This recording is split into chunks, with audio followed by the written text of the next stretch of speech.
Please tell me your full name and where and when you were born. My name is Juanita Wells, and I was born in New York, and I was raised in a small town in New York, Washingtonville, New York. Do you have any family members that are serving or have served in the military? My dad was in World War II, and I have a cousin who was in the military. He signed up about the same time I did. What were you doing before you entered the service? I was in high school, and I wasn't quite 18 when I graduated, so I had to wait till I was 18 before I could join. Girls at that time had to be 18, but the guys didn't. What motivated you to join the military? Well, there were several things. My mom had talked about she wished she had joined, and I guess the travel and the GI Bill was a big issue for me. I wanted to use that to pay for the college. In which branch of the military did you serve? The U.S. Air Force. Why did you choose that specific branch of the military? Well, I checked them all out and decided that was the one that I wanted from talking to them. It just seemed like it was, well, the Marine Corps recruiter told me that the Marines was not a place for the women. And so, I ruled that one out and looked at the other two and the other ones and decided on Air Force. What happened when you departed for boot camp and during your early days of training?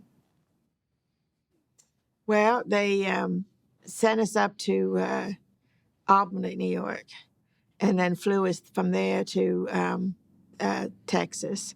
And they used smaller planes, and I can remember the plane took a dive at one point or a drop, and everybody was scared at that point. But I remember being on the plane and thinking, what did I do? But there was no turning back at that point. Do you have any memories of your instructors that you would like to share? Not really. There's not. They were instructors, and they had a lot of the training. I was sort of. You had the marching, and you had the other thing. But even like in your room, everything had to be placed in a certain place, and I had trouble folding my nylons. I couldn't ever fold them right. And one time I was in there and they showed me how to fold them. And they stayed folded like that in that drawer until I left, and I kept the ones I used in the laundry bag. I just couldn't get it straight. They would, in your room, there was 2 people to a room. And like your shoes had to be lined up, and they had a stick that you had to line them up with.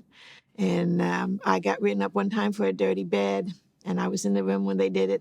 They found one tiny hair on it, and that was how they decided that. And but we got through it, and you worked together, and then you went on to training after that. How did you adapt to the military life? Would you tell me about the barracks, food, and physical regimen? I adapted pretty well. I grew up in a home that was pretty strict on rules, but some of the girls had trouble because of the rules that they would have. You know, there was no talking to the men. Like if you went to the store, if you were allowed to go to the store, you couldn't talk to the men. And like when you went through line on the food, you couldn't ask them what the food was or anything. You just took it. And but so I adapted okay to it. And the barracks, you know, it was pretty nice in a way. I mean, you had 2 to room. It wasn't an open barracks like some of the men have. We had to get up and go to the chow hall in the morning for your breakfast and your lunch. And the women at that point in time, because that was back in Vietnam era time, I served during the Vietnam era, and it was in the early 70s. We didn't get up to fix the food. The men did. And I understand that now it's changed so that the men don't do all the food, that the women have to get up and do some of the food too. The food was pretty good. The physical regimen was hard and basic because you had the marching and stuff like that. But and then they had exercises they were supposed to do, and so they kept you busy, you know, with what they wanted you to do. And but I was okay with the food. It was not exciting, but it wasn't bad either. Where did you serve? I served at Travis Air Force Base. I went for training in Keesler Air Force Base in Mississippi. And then from there, I went to Travis, and I spent, that's in California, and I spent the rest of the time there. We also had the dorms were being changed into women's dorms. They would have men dorms and the women's dorm. They weren't together. And I remember when I first got there, it was really loud because of the planes coming in. I think the ones like probably from Vietnam, the really huge planes would come in and go and would wake me up almost every hour at night for a while until you kind of got used to it, and then you would sleep through it. But they had to give us rooms, and they changed in the men's dorms. And one of the things that they decided we needed to make the bathrooms look more better for the women. So they came up with the idea that we should plant some flowers. And so we planted flowers in the urinals to make them pretty. It looked better than it did having the urinals just sitting there. So that was a change. They had to accommodate. You didn't have bathrooms in your rooms. The bathrooms were down the hall. They were just, that's just the way it was. It was a nice base. You walk everywhere because you didn't have vehicles, or most people didn't have the vehicles. Some did, you know, but I at that point I didn't. And I had to save up money to get a vehicle. And you was able to go around. That's where I do different things, and that's where I met my husband. And we've been married since we were in service. What were your duties? I was a personnel specialist, so I did a lot of filing at first, and then I moved to another office where I made name tags, I made dog tags, I'd help people fill out their dream sheet that they called where they wanted to go, and did a little bit of counseling for humanitarian, but if it didn't fall within the regulations, you know, they did not get it. Very few really got moved to another base. Would you tell me about a couple of your most memorable experiences? I guess the most memorable one would be when we got married. And I liked the area. We went to different places in the area. Got to go to see San Francisco and went to Lake Berryessa and stuff like that. As far as memorable experiences, actually in the Air Force, I like where I worked. I had a really nice Master Sergeant Burroughs who was over me, and I really liked doing that. And he let you do your work, and he wasn't overbearing or anything. He was. I do remember one time they had some kind of a national, I guess, emergency type thing, and we had to come in at night, even though it was more like an office job, you know. And then once in a while, somebody would have to go on the flight line and do things for people to leave, but that was a rare occasion.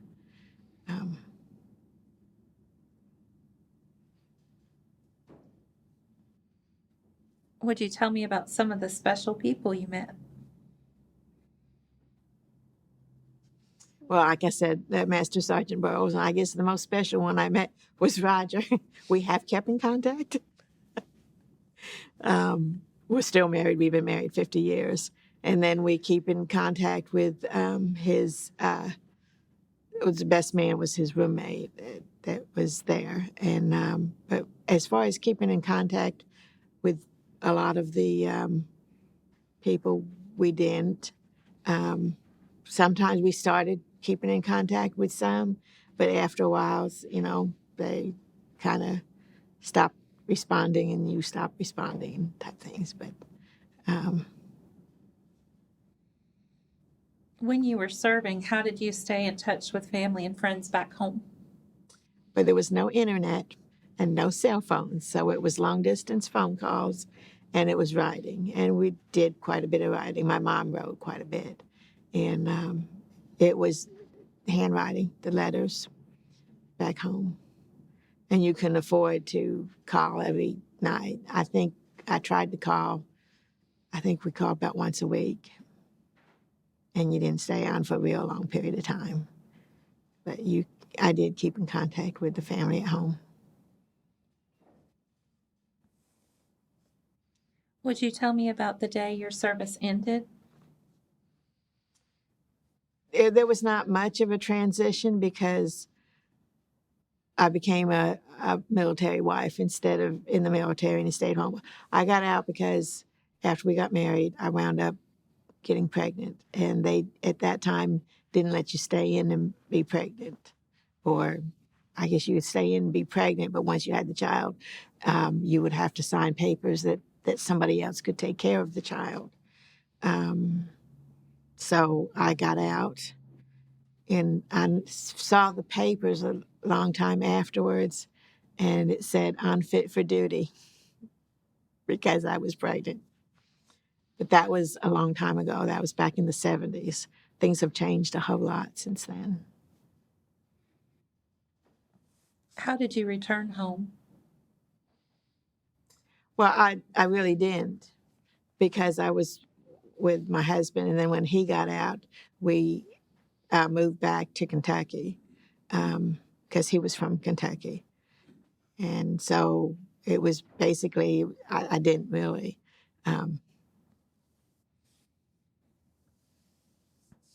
What did you do after your military service? Well, I had a baby to raise. So I was a stay-at-home mom for quite a while. And then I went back to college after the kids were in school. But the bad part about that is I got to use some of the GI Bill, but a lot of the GI Bill I didn't get to use because of the time frame. There's a time frame you have to use it by, or there was at that point in time. I'm not sure if they still have that time frame. I did do a couple years in a community college in California before we came back here. And their colleges, I didn't really use, well, I think I used the GI Bill at that point in time too.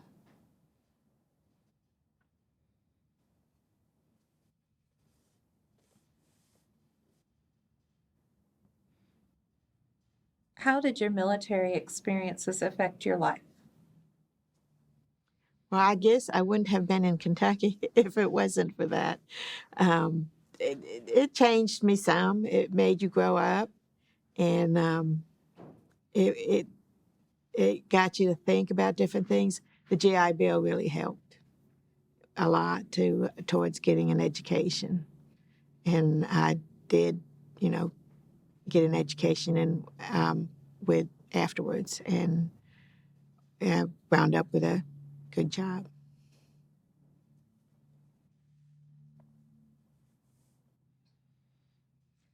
What message would you like to leave for future generations who will view this interview?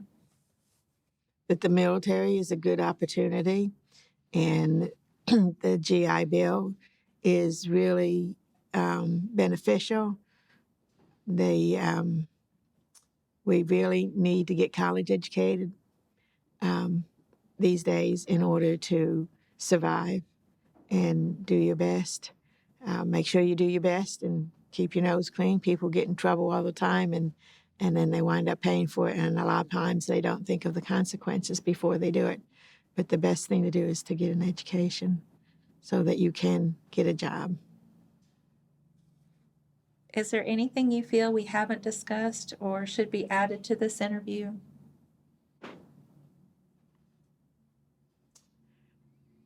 Not really, just that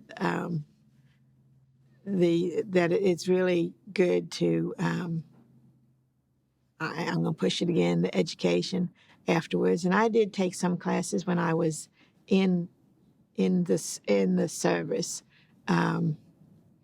I think I didn't talk about the training that we went to, because I did some training at Keesler Air Force Base for the personnel specialist, and it was different in that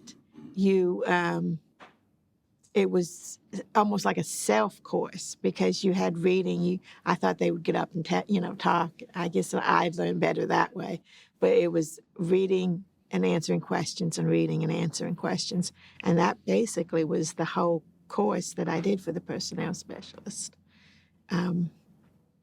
So it's an opportunity for other people, and I hope that a lot of people take the opportunity to do that.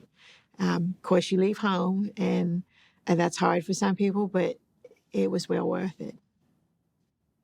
I was going to also say that not everybody that gets married in the military has a successful marriage. You don't see it even in civilian life.